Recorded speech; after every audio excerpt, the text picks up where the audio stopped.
क्यों इस किले में इच्छाधारी नागिन आज भी तलवार लेकर पहरा देती है? क्यों राजा वीरसेन ने अपना बेशकीमती खजाना इसी किले के तहखानों में छुपा रखा है?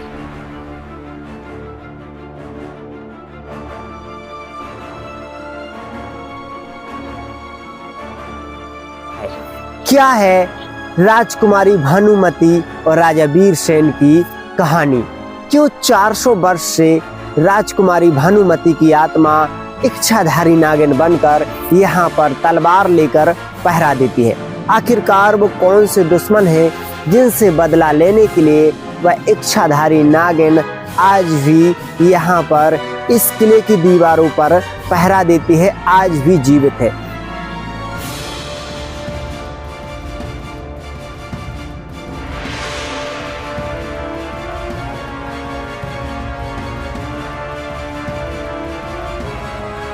और क्यों लोग बाग इस किले के आसपास भटकने से भी डरते हैं?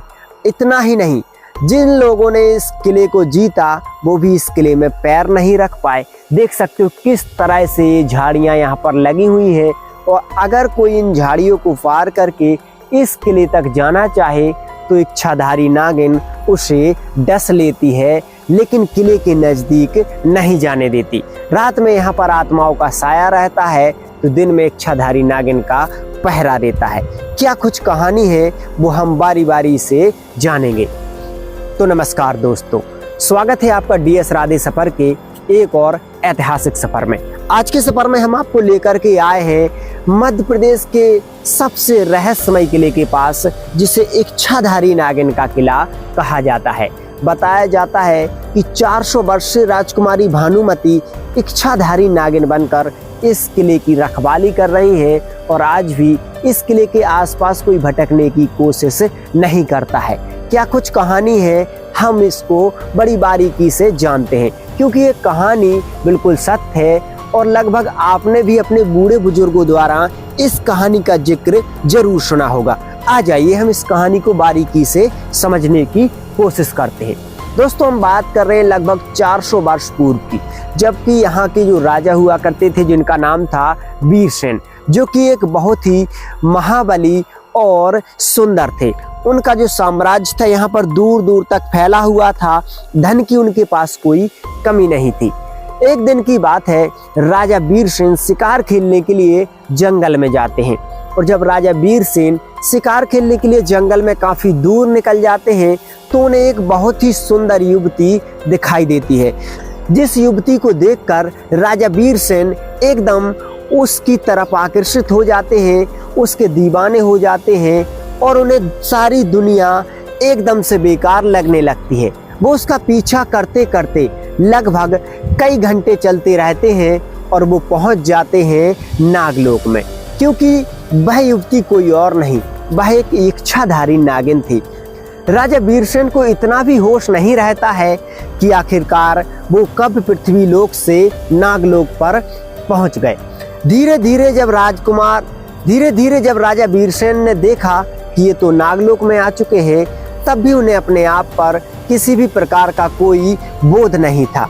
वो राजकुमारी वह उस युवती से कहते हैं कि हे प्राण प्यारी, मैंने तुम जैसी सुंदर युवती आज तक नहीं देखी। मैं तुम्हारे लिए पागल हो चुका हूँ। अब तुम चाहो तो मुझे मार दो और चाहो तो मुझे अपना बना लो, क्योंकि मैं राजा वीरसेन हूँ और मैं तुमसे विवाह करने की इच्छा रखता हूँ। जब उस नाग कन्या यानी कि इच्छाधारी नागिन, जिसका नाम था भानुमति, उसने राजा के शब्द सुने तो वो भी राजा की इस दीवानगी को देखकर कहीं ना कहीं राजा के ऊपर फिदा हो जाती है, और कहती है कि हे राजन, आप एक राजा हैं और मैं एक इच्छाधारी नागिन हूँ, नागलोक की कन्या हूँ। अगर आप मुझसे विवाह करना चाहते हैं तो कर लीजिए, लेकिन मैं दिन में आपके साथ युवती बनकर रहूंगी, तो रात में 12 बजे के बाद मैं इच्छाधारी नागिन बन जाऊंगी। अगर आपको मंजूर हो तो मैं आपके साथ रहने के लिए तैयार हूँ, मैं आपसे विवाह करने के लिए तैयार हूँ। दोस्तों, राजा वीरसेन उस राजकुमारी यानी कि नाग कन्या भानुमति के पीछे कुछ इस तरीके से पागल हो चुके थे कि वो उस नाग कन्या भानुमति की सारी शर्तों को मान लेते हैं। उधर नागलोक में राजा वीरसेन और नागकन्या भानुमति का विवाह होता है। और जब उनका विवाह होता है तो वहां से राजा वीरसेन उस नागकन्या के साथ इसी किले पर आते हैं और यहाँ पर भी धूमधाम से दोनों की शादी होती है। लेकिन दोस्तों, यहाँ पर किसी को भी इस बात की खबर नहीं थी कि राजा वीरसेन की जो पत्नी है भानुमति वो एक नागकन्या है। दोस्तों, जिस समय राजा वीरसेन का विवाह नागकन्या भानुमति से होता है तब ये किला लगभग 4 से 5 मंजिला था और बहुत ही सुंदर था। उस समय यहाँ का जो सेनापति था भद्रशाल, जो राजा वीरसेन का सेनापति कहलाता था, वो भी बड़ा बहादुर और स्त्रियों में बड़ी रुचि रखने वाला था। यहाँ पर जब नागकन्या भानुमति को इस शहर के लोग, आसपास के लोग और कई राजकुमारों ने देखा तो वो भी उन पर फिदा हो जाते, तो वो भी उनके दीवाने हो जाते हैं, क्योंकि राजकुमारी भानुमति एक नागकन्या थी जो स्वर्ग की अप्सराओं से कम नहीं थी। दोस्तों, जब यहाँ के राजकुमारों ने, सेनापतियों ने नागकन्या भानुमति को देखा तो वो उनके दीवाने कुछ इस तरीके से हो गए कि उन्होंने अपने दिल में ठान लिया कि वो भानुमति को अपना बनाकर रहेंगे, चाहे इसके लिए उन्हें कोई भी कीमत चुकानी पड़े। साम दाम दंड भेद सारे नियम, साम दाम दंड भेद सारे कर्म अपनाने के लिए यहाँ के कुछ सेनापति, कुछ राजा तैयार हो चुके थे। यहाँ का जो राजा वीरसेन का जो सेनापति था भद्रशाल, एक दिन वो राजा यहाँ पर नहीं थे तो नागकन्या भानुमति के पास जाता है और कहता है कि हे राजकुमारी, आप तो स्वर्ग की अप्सराओं से भी सुंदर हो। जब से मैंने आपको देखा है तब से मैं आपका दीवाना हो चुका हूँ। मुझे सोते जागते, उठते बैठते आपका ही चेहरा नजर आता है। अगर आप चाहो तो आप राजा वीरसेन को छोड़कर मेरे साथ विवाह कर सकती हो। मैं आपको अपनाने के लिए तैयार हूँ, क्योंकि मैं राजा वीरसेन से भी बलशाली हूँ। राजा तो सिर्फ नाम के राजा हैं, सारे राज्य का संचालक तो मैं ही हूँ। मेरी इच्छा से ही इस राज्य की सेना किसी अन्य सेना से लड़ती है। मेरी इच्छा से ही सारी सेना जो मैं कहता हूँ वो करती है। अगर आप कहें तो मैं राजा वीरसेन को कल ही बंदी बनवाकर जेल में डलवा दूंगा। आप मेरे साथ पूरा जीवन सुखपूर्वक व्यतीत कर सकते हैं। दोस्तों, सेनापति भद्रशाल को इस बात की भनक भी नहीं थी कि राजकुमारी भानुमति एक नागकन्या भी है, जो रात्रि के 12 बजे के बाद इच्छाधारी नागिन बन जाती है।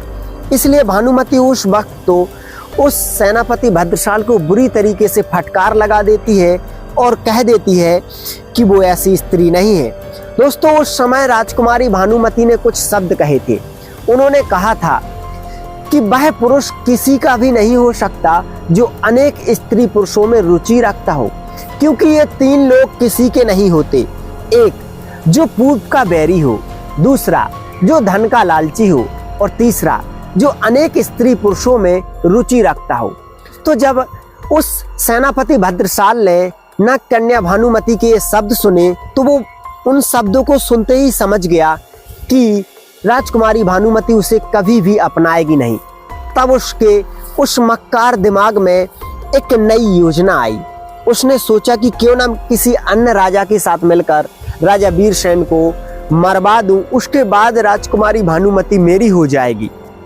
उसके बाद उसने एक यहाँ से चंद्रनगर, जो कि काफी दूर पड़ता है, वहाँ के राजा जो चंद्रसेन हुआ करते थे, उनको बताया कि राजा वीरसेन की पत्नी भानुमति इतनी सुंदर है कि संसार में कोई भी उसकी बराबरी का नहीं है। अगर आप चाहो तो मैं आपको राजा वीरसेन की पत्नी भानुमति से मिला सकता हूँ, लेकिन मेरी एक शर्त रहेगी कि राजकुमारी भानुमति मेरी होगी और सारा राजपाट आपका होगा, और आपको राजा वीरसेन से युद्ध में जिताने की मेरी जवाबदारी, क्योंकि सेना मेरे ही आदेश का पालन करती है। जिस वक्त आपका और राजा वीरसेन का युद्ध होगा, मैं सेना को लड़ने से मना कर दूंगा। मेरी सेना आपसे युद्ध नहीं करेगी। दोस्तों, ऐसा ही होता है। कुछ दिनों के बाद में चंद्रनगर का राजा चंद्रसेन इस किले के राजा वीरसेन के ऊपर आक्रमण कर देता है, और आक्रमण करते ही यहाँ पर युद्ध की तैयारियां होने लगती हैं। तब राजकुमारी भानुमति कहती है कि हे महाराज, आप युद्ध लड़ने के लिए तो जा रहे हो, लेकिन एक बात का ध्यान रखना, किसी पर भी विश्वास मत करना, क्योंकि राजकुमारी भानुमति सेनापति भद्रशाल की इच्छा को भांप चुकी थी। राजकुमारी भानुमति यानी कि जो नाग कन्या थी, वो कहती है कि हे महाराज, मेरी कुछ बातों को हमेशा याद रखना। जिस प्रकार आग लकड़ियों से नहीं अगाती, जिस प्रकार समुद्र नदियों के पानी से नहीं अगाता, जिस प्रकार मृत्यु जिंदगियों से नहीं अगाती, उसी प्रकार धोखेबाज पुरुष कभी भी धोखा देने से नहीं अगाते। इसीलिए हे महाराज, आपके राज्य में कुछ ऐसे लोग भी हैं जो अपने फायदे के लिए आपको धोखा दे सकते हैं। इसलिए आप युद्ध में अगर जा रहे हैं तो इस बात का ध्यान रखें कि किसी पर भी आंख मूंद कर भरोसा ना करें। राजा वीरसेन राजकुमारी भानुमति से कहता है कि आप चिंता मत करो, इस युद्ध में हमारी विजय होगी तो मैं तुम्हारे पास आऊंगा। दोस्तों, दिन का समय था। राजा वीरसेन अपनी सारी सेना के साथ, घोड़े हाथियों के साथ, यहाँ से लगभग 4 से 5 किलोमीटर दूर युद्ध के मैदान में राजा चंद्रसेन के पास पहुंचता है। भयंकर युद्ध होने लगता है और युद्ध होते होते जो सेनापति भद्रशाल था, वो सेना को एकदम युद्ध करने से रोक देता है, शंखनाद कर देता है। तब राजा वीरसेन को राजा चंद्रसेन की सेना बंदी बना लेती है और उनको बंदी बनाकर उनका वध कर देती है। जैसे ही यहाँ पर राजकुमारी यानी कि नाग कन्या भानुमति को पता चलता है कि उसका पति, उसका प्रेमी राजा वीरसेन मारा जा चुका है, तो वो एकदम से पागल हो जाती है। और जब राजा चंद्रसेन यहाँ पर इस किले पर कब्जा करने के लिए आते हैं, तो दिन में तो वो कब्जा कर लेते हैं, लेकिन जैसे ही रात के 12 बजते हैं तो राजकुमारी भानुमति, जो कि एक नाग कन्या थी, नागिन बनकर सबका संहार कर देती है। क्योंकि इच्छाधारी नागिन में भयंकर शक्तियां होती हैं, इस बात को आप भी जानते हो। तब इसी किले में सारे जितने भी लोग थे, सबका संहार हो जाता है। और तब से लेकर आज तक राजकुमारी भानुमति इस किले की सुरक्षा कर रही है, देखभाल कर रही है। बताया जाता है कि आज भी दिन में उनकी आत्मा इस किले की रखवाली करती है, तो रात में वो इच्छाधारी नागिन बनकर इस किले की रखवाली करती है। इस किले में राजा वीरसेन का भयंकर खजाना छुपा हुआ है, लेकिन आज तक ना तो कोई राजा ना कोई इंसान उस खजाने तक पहुंच नहीं पाया, क्योंकि या तो उसे राजकुमारी भानुमति की आत्मा का सामना करना पड़ता है या फिर इच्छाधारी नागिन का सामना करना पड़ता है। दोस्तों, लगभग 400 वर्ष से ये किला ऐसा ही वीरान पड़ा हुआ है और इस किले की कहानी सुनकर लोगों की हिम्मत भी नहीं होती इस किले के पास जाने की। देख सकते हो किस तरह से डरावना खंडर में तब्दील होता ये किला आपको नजर आ रहा होगा। यहाँ पर भयंकर घास फूस, ये झाड़ियाँ उग चुकी हैं, जिसकी वजह से कोई भी उस किले तक जाएगा तो वो अपनी मौत को बुलावा देगा।